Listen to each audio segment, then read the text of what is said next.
Irrigation frost damage প্রতিরোধে কি ভূমিকা রাখে? সেচ, বিশেষ করে স্প্রিংলার সেচ, বরফ পড়া থেকে ফসল রক্ষা করতে পারে, কারণ জল যখন জমে বরফ হয় তখন এটি তাপ নির্গত করে, যা চারপাশের তাপমাত্রা হিমাঙ্কের উপরে রাখতে সাহায্য করে এবং কোষের ক্ষতি কমায়।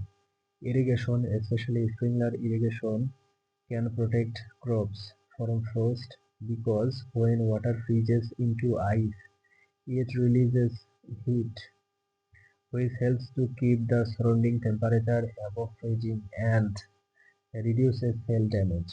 যেহেতু সেচ মাটির আর্দ্রতা বাড়ায়, তাই মাটির তাপ ধারণ ক্ষমতা বৃদ্ধি পায় এবং তাপমাত্রা স্থিতিশীল থাকে, যা হিমাঙ্কের নিচে তাপমাত্রার আকস্মিক পতন প্রতিরোধ করে এবং ফ্রস্টের ক্ষতি কমায়।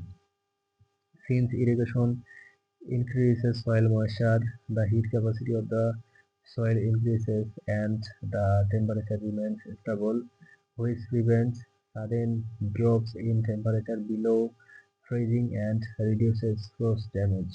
যদি সেচ রাতে ব্যবহার করা হয় তবে এটি দিনের বেলায় মাটি যে তাপ শোষণ করে তা ধরে রাখতে সাহায্য করে এবং তাপমাত্রাকে হিমাঙ্কের উপরে রাখে, যা ফ্রস্টের ঝুঁকি কমায়।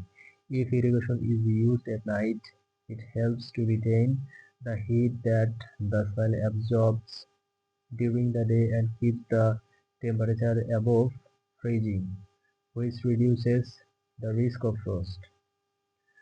যেহেতু সেচ উদ্ভিদের কোষগুলোতে জলের পরিমাণ বাড়ায়, তাই কোষগুলো ঠান্ডায় জমে যাওয়া থেকে রক্ষা পায় এবং ফ্রস্টের ক্ষতি কম হয়। Since irrigation increases the amount of water in plant cells, the cells are protected from freezing in the cold and frost damage is reduced. যদি সেচ সঠিকভাবে পরিকল্পনা করে দেওয়া হয় তবে এটি বরফ স্ফটিক গঠন প্রতিরোধ করতে পারে, কারণ জলীয় বাষ্পের অভাবে বরফ তৈরি হতে পারে না, যা ফ্রস্টের ক্ষতি কমায়।